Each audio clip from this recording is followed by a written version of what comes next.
Hi అండి. మేమైతే ఈరోజు ఫలక్నామా కాళీమాత టెంపుల్‌కి అయితే వచ్చినాము. ఈ అమ్మవారు చాలా పవర్‌ఫుల్ అంట. చాలా వీడియోలో చూసి నేను కూడా అమ్మని దర్శించుకోవాలని అయితే అనుకున్నా. కానీ ఇన్ని రోజులకైతే నా కోరిక నెరవేరిందండి. అమ్మవారి దర్శనం చాలా బాగా అయింది. అమావాస్య రోజైతే చాలామంది జనాలు ఉంటారని మేమైతే మామూలు టైంలో వెళ్ళినాము. 5 అమావాస్యలు వెళ్ళి మన కోరిక అమ్మకు చెప్పుకొని ముడుపైతే కడితే మన కోరిక తప్పక నెరవేరుతుందంట. అంత పవర్ఫుల్ అంట ఈ తల్లి అయితే. ఒక్కసారి చూస్తే మళ్ళీ మళ్ళీ చూడాలనిపిస్తుందండి. అంత బాగుంది అమ్మ అయితే. చాలా ప్రశాంతంగా అనిపించింది. చూడండి ఎన్ని ముడుపులో. ఈ తల్లి అంత పవర్ఫుల్ కాబట్టే ఇంత నమ్మకంతో ఇన్ని ముడుపులు అయితే కట్టిరు. చూడండి చాలా మంది జనాలు అయితే ఎన్ని ముడుపులు కట్టిరో. నేను కూడా ఒక ముడుపును అయితే తీసుకొని అమ్మకు నా కోరిక చెప్పుకొని నేను కూడా ముడుపు అయితే కట్టుకున్నా.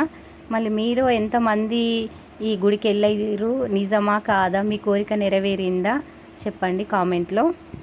చూడండి మా దర్శనం అయితే చాలా బాగా అయింది. మీరు కూడా తప్పక ఒకసారి అయితే దర్శించుకోండి. ఓకేనా ఫ్రెండ్స్, బాయ్.